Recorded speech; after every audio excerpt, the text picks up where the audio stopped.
What's going on, guys? Welcome to the channel. So I have a new project for you guys. You guys are gonna be excited about this one. We've got a Dodge Dakota single cab behind me, and it's going to be getting a 6.4 liter 392 cubic inch HEMI engine with a 8-speed swap. So this is gonna be a pretty cool little project, and I'm excited to show you guys this one and share this with you guys because this is going to be kind of the everyday person build. So if this is something that you guys want to HEMI swap your average Dakota, this is gonna be right up your alley. If you guys do or don't know, we've got the Hellcat swap Dodge Dakota there. We did a full series on that, but that one there is a complete custom truck. This might be more something that you guys would do, piecing together yourself, and a lot of the parts are going to come from Holley, and they sell the swap kit to be able to pretty much put in a HEMI yourself. So we got a lot of the parts down there. You can already see that we've got the 392 in here. Another shop was working on this, and now we are taking over the build. So a few things, we're gonna have to go over a lot of stuff, and we're gonna have to revise quite a few things. You'll see here the Holley Terminator X Max is mounted over here, but these have to go inside. You can't have them out in the elements, so we're gonna have to relocate this back inside the cab. And there's a few other things. This battery tray, we're gonna have to remove the factory battery tray because you can see that the intake is gonna have to go in this direction. They do have the Holley fuse box bracket, so you can see there. That's already been installed. And we'll have to see what we end up going with, but you can see here we got a factory alternator with Holley's alternator bracket as well. There is actually an intake fuel pump, and the fuel tank is back here, so we'll have to go through all that, put the tank back in so we can start running our fuel lines. Also, we'll have to go through a bunch of stuff. It does appear that there is already a Holley oil pan on here for a Gen 3 HEMI, so I'll have to get it up, double check that, make sure that it's all done correctly, and we'll just start digging into this thing. So I got a bunch of parts over here. One other cool thing too is we are going to be installing one of these Holley Pro dashes. So this thing is sick. So this is going to be going in for the gauges. I think that's going to look super, super cool. And yeah, we got a bunch of random parts. We got the engine covers. That's the box for the fuel pump, but it should already be somewhere around here. We still got to dig through all this stuff and figure out what's what, but let's get started and get to work. Also, you'll notice this rear axle back here. So this is a 9 1/4. This was originally a, I believe, V6 model, but it has a smaller axle in it. So we're going to upgrade it to the 9 1/4 as well. So definitely a lot of work, but I'm going to share the process with you guys. So let's go. All right, here's a little tour underneath. So this is the smaller axle, looks like the 8 1/4. So we're gonna end up swapping this guy out and moving our way forward. We got no fuel tank in here, no exhaust system. We've got the Hooker Blackheart transmission cross member with the transmission bracket, so that's all on here. And you can see here there is a Holley oil pan on here. Couple little scuffs. I don't know if this is tight, but it looks a little, maybe a little leaky. I'm not sure. We'll have to review that. We've got the starter motor mounted on the driver's side, so we don't have the clearance over here like we would normally. And there is our exhaust. Got some log manifolds on it currently, so those are through there. We'll have to address that as necessary. And also our fuel lines, the factory fuel lines, will have to be removed as well, so we can make way for our custom AN lines. All right, so here's the fuel tank. It does have the Holley drop-in. So what I am actually going to do is I'm gonna take this off because whoever installed this, you can probably see there, didn't plug this up with anything, and yeah, it's got some grime in there. Plus I want to check the install because you do have to set the height. So since we're not really sure on the status on this thing, I want to start from square one. The last thing I want to do is get this thing all together and find out something's wrong with our fuel delivery or bad install. So we're gonna go ahead, just pop it out, take a quick look. Plus this thing is completely full of probably old fuel, I'm gonna guess. So we might probably extract that and dispose it. Okay, so I double checked everything in the tank. It looks like we're decent, and I cleaned out this port here, so we will flush out the line once we get everything connected, but at least cleaned out all the junk that was stuck in there. Well, check this out, you guys. I was actually gonna reinstall it, and then I noticed this. You guys see a problem here? So this arm needs to be able to freely articulate, and the wires for the pump are wrapped around it. So potentially this could get caught up on here and show you incorrect fuel. Might say you're empty, might hold the float from fully coming up, might hold the float from fully going down. you never know. Also, I did adjust the depth because this Holley hanger does have an adjustable depth. So it was actually fully sucked up. So meaning potentially if you had like a quarter tank of gas, you could run out of gas. So I lowered the pump to the bottom of the tank and with my measurement. So measured it. We're to the bottom of the tank now, and I'm gonna reroute these so they don't get bound up in our float. All right, just before we put the tank in, we're gonna go ahead and install our Earl's fittings, and then we can easily seal this up, which could have occurred before, but did not. So this is going to convert this fitting into our Dash 8. So we'll tighten that up with our Earl's wrenches so it doesn't make any marks. And then this here, I believe, is a 90. So we don't have the hose just yet, but we can at least get things situated so that we're on our way. All right, just like that, we've got our Dash 8 installed. All right, so fuel tank is now in. Had to find some hardware because the hardware was missing for the straps, but that's back in there, so that's one thing done. We also did take out the factory fuel line. I'm not sure if I mentioned that, but that's out of there. Let's move on to the next thing. So there is a factory oil cooler or heater, depending on which way you look at it these days. But you can see the two coolant lines here, and then that's where the oil filter would go. So it was leaking, so it was open to the elements as well. So I just threw a blue paper towel on there. Here is the differential it's gonna go in, the 9 1/4. So we're gonna use our engine hoist since this thing is fairly heavy. We'll lift this out of here, and then we are going to get this out. We'll set that one down as well. So let's get to the re-and-re. Let's go.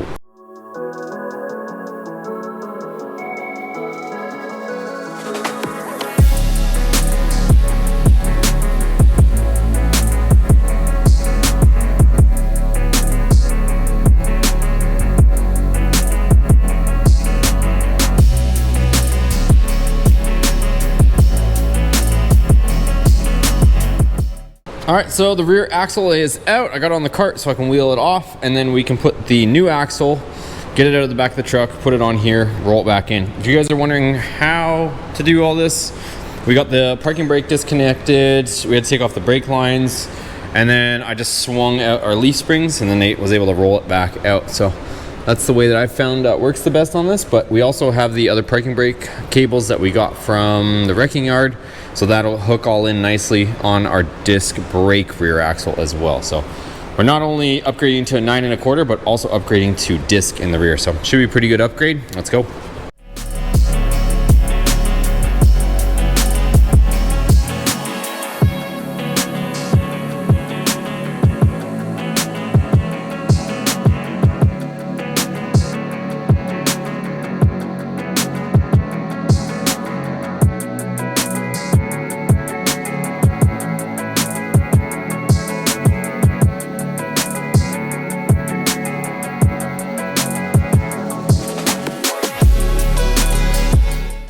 All right, so we're out here at the junkyard and found a newer Dakota with disc brakes in the rear. So we need a few things.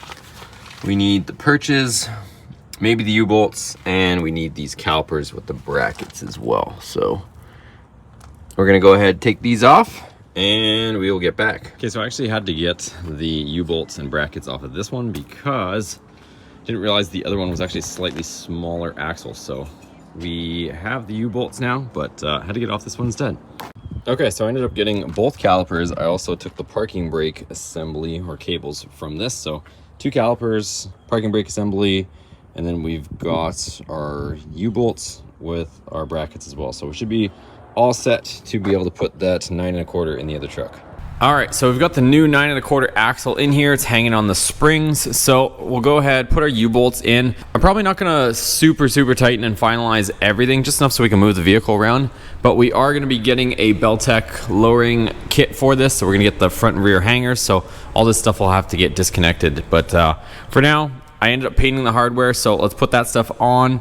We can kind of get some stuff situated here. And also we can connect our brake lines. We probably won't bleed it just yet, but we'll connect our brake line. So we'll have our hydraulic lines connected. And then I also have to disconnect these parking brake cables that are on this that are cut. And we'll put in our new parking brake cables that we have and we picked up.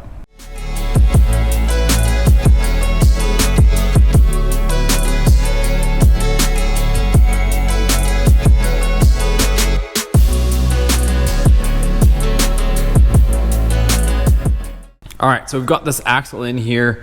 We're gonna have to probably run and get some brake lines as well, or order new ones, either way. But these ones, normally I wouldn't, you know, as long as they're not rusted out, but this one is completely pancaked. I don't know if you guys can see in the camera, but it is severely pinched and it is just beaten and battered all the way through. This one's not too bad, so, but if I can find another one, there's a couple little dents in it. If I can find better shape ones, I probably would like to swap these out. But let's put this down so I can reach the parking brake cables, and we'll get those in place. But we've got our U-bolts on here, so this axle is bolted into place now. And we'll bring it down, we'll throw our calipers on, at least so the calipers are hanging. And like I said, we will get our parking brake cables in place as well.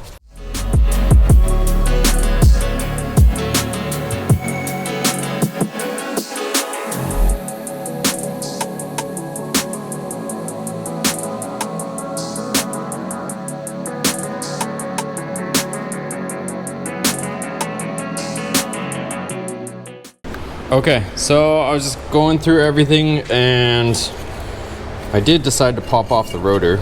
Normally you don't really have to look, but we got absolutely no brake shoes in there. Nothing.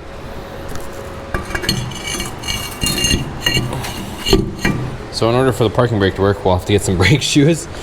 But yeah, also probably, you know, new rotors, new pads, new everything. All right, so this alternator setup, this is a Holley mount, but the thing that's going on here is, one, this belt is, somebody put it on and the tensioner is completely maxed out. I can't even loosen up the tensioner to get the belt off, so that is a big no-no. Second off, this alternator is a factory alternator, and to get it to run, you pretty much need the factory controller. You can do a lot of background programming and try to get it to work, but the easier way is just going to be to put the Holley one-wire alternator on there. So we're going to put that on there. We've got the bracket, it mounts all up, it's easy, and then you just run one wire to get it to run. So we're going to remove this, and since this is like I said, piano string tight anyways, it's not really done correctly. So let's get that off there. Let me show you what we're putting on. All right, so this setup is off, and also the bolts were actually loose on this, so good thing we're checking everything on this. But here is the brand new Holley alternator. So you can see here, Holley. And this one goes with their bracket. And this is actually gonna give us more room for our battery. I don't even know that this assembly would have even fit with the battery tray, because we're still waiting for that to show up, but the battery tray is gonna go right here. And with that alternator hanging way in, I don't know that the battery would have fit. This one is gonna be tucked up real nice and close to the engine, give us more room for our battery. So we've got our instructions, we got our hardware, and our bracket. So we're gonna go ahead, bolt the bracket to the engine, and then we can slide in our alternator. Let me show you what that looks like. Okay, check it out. So new alternator's on, and I'm pretty sure you guys can tell way more room in here. So now we've got room to fit our battery tray. So not only is this alternator more simple to wire up and will work better with our Holley setup, but it gives us a lot more room for the battery tray. So it's a win-win. Kind of have to go with it for a couple reasons. Anyways, she's in here, but we need to order the correct size belt because this brings everything closer. So we're gonna need a shorter belt, but not a big deal. We'll get that on order. All right, so some of our parts are starting to arrive. Check this out, you guys. So we've got the Holley Pro Dash. This thing is massive and is a touchscreen. And we went ahead and got the mount for it. So this is gonna mount directly into the Dakota. So that is gonna look super trick. We'll get that installed, but I wanna get everything under the hood, or at least the majority of it, sorted out. So this is the Hooker Blackheart battery tray, specifically for the 97 to 04 Dodge Dakota. So let's go ahead and get this in here. That way we can kind of get things situated. Now that we've got our alternator in a desirable spot, we can get the battery tray in here and kind of map some stuff out before we get into the wiring. All right, check that out, you guys. So this fits beautifully in here. So now we've got our battery tray in here. We'll have to go pick up a battery for that. And you can see here, it clears our alternator nicely. So that's all good. Still waiting for our belt to show up, but let's go ahead and move on to some other stuff. I want to, like I said, we're gonna have to move some of this wiring and relocate that inside the cab. So what I wanna do is take off this bezel, get this cluster out of here, and let's see how much room we've got behind here. Okay, check it out, you guys. So ended up getting our touchscreen all in here. The bezel and stuff is loose, and this doesn't have tilt steering, so I had to actually drop the column to be able to get the bezel in and out, but she's in there. she's gonna fit beautifully. I'm like I said, this isn't clipped in, but it's gonna fit really, really nice. So what I'm doing right now is just mapping out a few things. I also took off the shifter stock there since we are going 8-speed, so that's off. And then I'm also messing with a few things. I took the Terminator X Max off since it was mounted outside, and like I said, this has to go inside. So that I'm gonna find a place inside and under the dash to do. And what I'm also doing is, since I gotta swing all these wires back over this way, I'm gonna take off the intake manifold. I wanna double check some stuff back there as well, but you can't get your hand back there, and the way this is routed, it's kind of like pinched back there. So I'm gonna pop this off, and then I'll be able to get full access, and I can route my wires the way I want.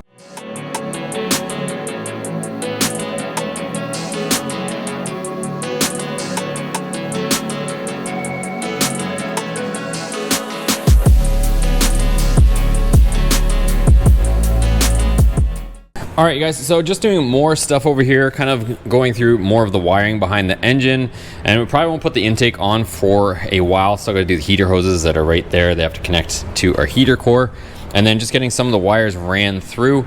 I am gonna have to go pick up a battery. That way I can kind of get stuff established and get some stuff over to here and to the terminals. For example, we're gonna have to reroute our starter wire from the battery to the starter, and then just stuff like the Holley stuff, it needs power and ground, so this is gonna have to get routed all the way around to our battery, that sort of thing. I do have the new radiator is supposed to show up, so we are gonna be changing that to a aluminum radiator with an electric fan, so that's gonna be pretty cool.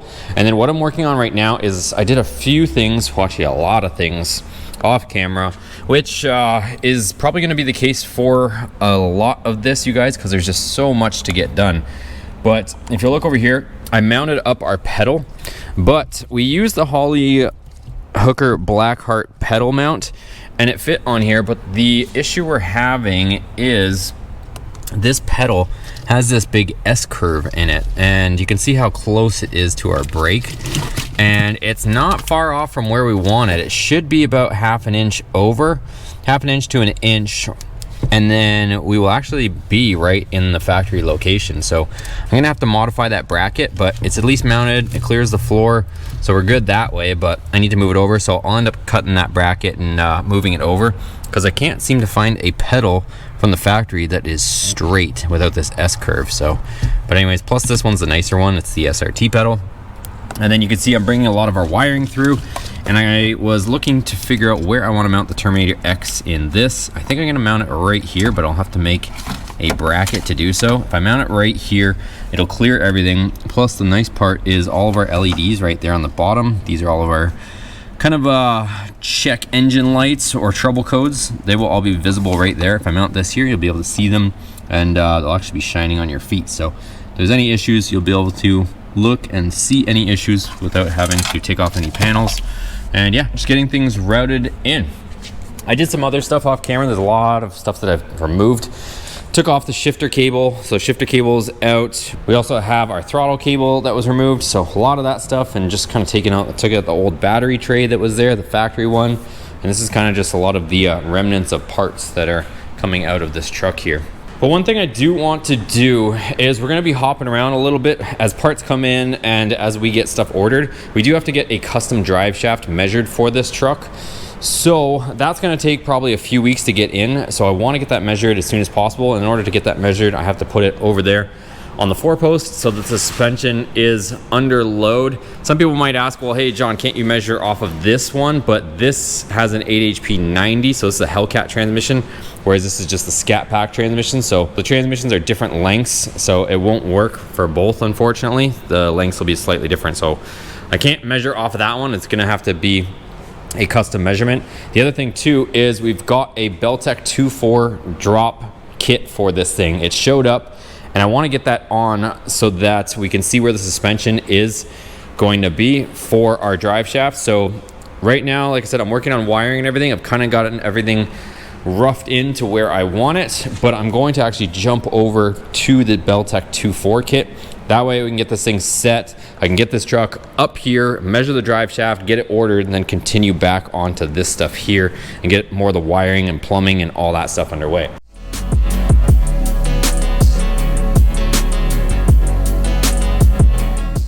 All right, so we're continuing right now. The bed is off, and we took the bed off for a few reasons. One, so that we could run our fuel lines, and also so that we could run our electrical for our new Holley fuel pump. So if you guys are curious on lowering it, we ended up doing a Beltec 2.4 on this thing. So that was the other reason, and we obviously cleaned all this up, degreased it, and painted it. So if you guys are curious on the drop on this thing, I'll link that above here. It's a separate video. Or I'm not sure which one will come out, but by the time you might watch this, both videos might be released. So I have a complete video on lowering this. What I'm doing right now, these two wires here, they are for our fuel level sensor, so how much fuel is in the tank. So that can run through the stock wiring, but as far as the actual feed to the pump, this one is a ground. So what I'm gonna do is, I don't see any nice access wires over here. So just in case, what I'm gonna do is this existing hole right here, I'm gonna put a rivsert right there. And then I'm gonna put a 10 mil head bolt, 6mm thread right there. So that will, we got plenty of length here, so that'll reach to there. And then this should get me actually down over there past the tank, but we will end up running 12 gauge wire. I gotta extend this, obviously, that's not gonna make to the front of the truck, but I'll extend it with my 12 gauge wire there, and then that will make it up there. So I'm just gonna get this stuff roughed in. That way we can put the bed back on and we don't have to hopefully take this off. And also, I've got here our Earl's fitting, our -8. So I'll also make up the fuel line in just a second, but let me get this done and show you guys. So here is our rivserts. So I'm just gonna get the correct size, and then I can put these guys in here.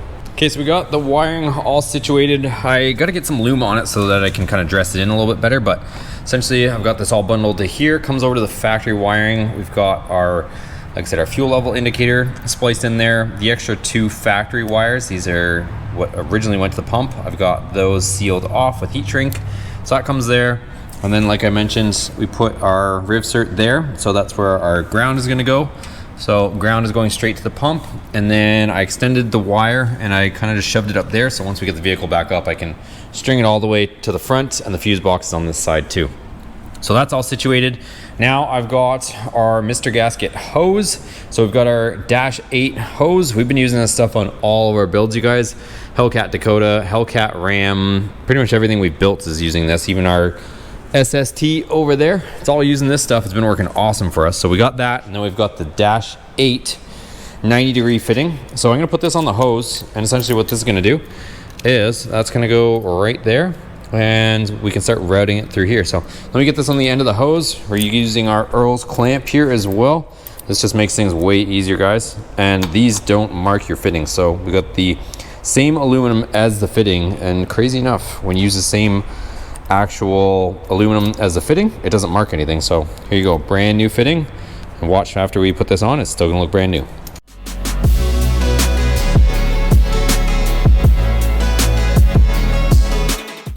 All right, there we go, guys. Like I said, not a single mark on this fitting. So let's go ahead and let's install this on the pump side.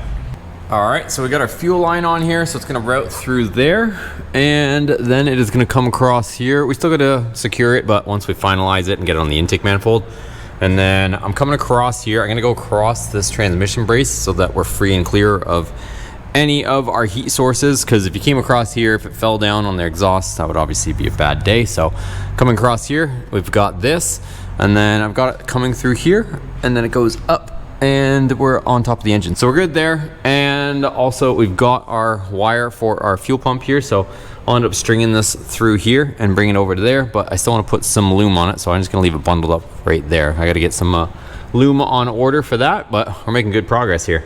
Okay, also, it does look like somebody wired up the starter wire. So I don't know what's going on there, because clearly the battery can't be mounted on that side since the intake is gonna be on the driver's side on the setup. So let me take this off here. They also got a zip tie here, so take that off, that way we can feed it up top, figure out what they tried to wire into, because it's gonna have to go over there, and our battery tray is gonna be on that side. So we're gonna have to reroute that for sure. All right, and just before we put the bed back on, I do notice one, hopefully non-issue, but I don't know if you guys can see it. Let me hit the lights here. I do see this wet here. So I'm gonna clean this off with brake clean. I am hoping whoever previously installed this, that they sealed it up correctly. That's the one issue with letting certain people do things. I can see that there's a bolt there, but then there's one missing here. So maybe if I find that missing bolt and put it in there, I'm just hoping that we don't have to take this pan off, because as you can see, if we have to take the pan off, this K-member does not come out, or I shouldn't even call it a K-member because it doesn't have one, but there's no removable K-member here. So if I gotta take this pan off, this engine has to come off. And to take the engine out, you pretty much have to take the transmission out, because this is such a tight chassis. So I just hope that this thing is sealed, because if it's not, we are looking at a pretty substantial amount of work here. So let me clean that off. Let me find hopefully the missing bolt for there, and we'll keep an eye on this, because this might end up being a lot of work to remedy. Okay, so I went ahead and found a bolt for there for now. So hopefully that was maybe just a gasket leak there, and then I cleaned it off. So now hopefully this doesn't continue to get wet. And then also had to order a couple fittings for our transmission, so we can get our transmission cooler lines starting to get routed. And yeah, let's put this thing down and get the bed back on.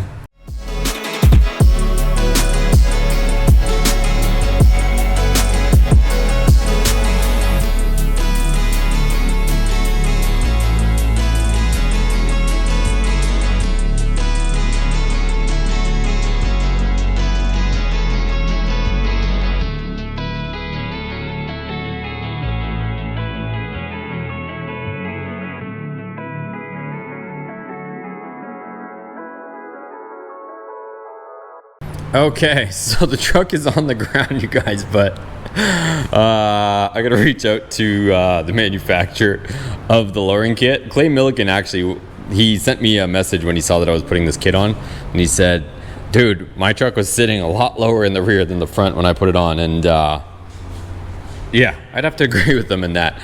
So a few things. I'm not too worried about it, because there is a lot of different things we can do. So I can probably lower the front more. The other thing too is each hanger is supposedly worth 2 inches. So I can always put one of the stock hangers on the back to lift it up. Just gotta decide, I guess, with the owner which way they would like to go, whether they want it, you know, low like this, or, and I can match the front, or if they want to bring the back end up.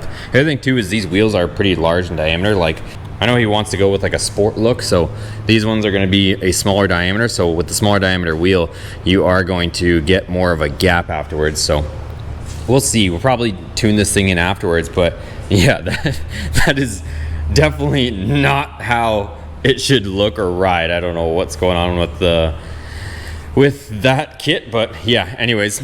So still got a lot of work to do, you guys. I'm gonna focus on the mechanical aspect of it. So at least the rear end is lowered to the extent, and I mean, if we move it up an inch or two, or you know, whatever way we go with it, at least it's in the ballpark of where we want it to be. So we'll be okay there. We could probably measure for the drive shaft. So I gotta at some point get that off of there and then push this onto that so I can measure for the drive shaft. So that'll happen this week, so we can get on that. But I wanted to introduce this project with you guys, get a bunch of stuff done, and kind of show you guys all that. So this, I know some people might comment on this. Like I said, this radiator we're going to be replacing with an upgraded aluminum one. So this beat up one's coming out of here, and I'll end up cleaning up a lot of stuff like the hoses and stuff, so it all looks nice. You guys know how I do it. So yeah, but I'm just kind of working through everything, sorting through everything, and getting things done. But let me know if you guys are excited about this project. I know it's not as much power or as crazy as like the 6.2 swap, but we're gonna get this 6.4 in here, and then I believe we might be either camming this or supercharging it or something. Either way, it's gonna end up getting more power down the road. So pretty exciting project. Like I said, share this with any friends or in any place that you think other people would enjoy it. And also head over to our website, you guys. Shopboosted.com is live, so you can pick up a shirt like the one I'm wearing. We have a few other designs. We also have a bunch of other parts and accessories and all kinds of stuff, plus consultations. If you guys are working on a project like this and you want my assistance on it, I am available for consultations. We've got the HEMI swap consultation and also Hellcat swap. So whatever you're getting into, I got you. So head over there, and we'll see you guys on the next video.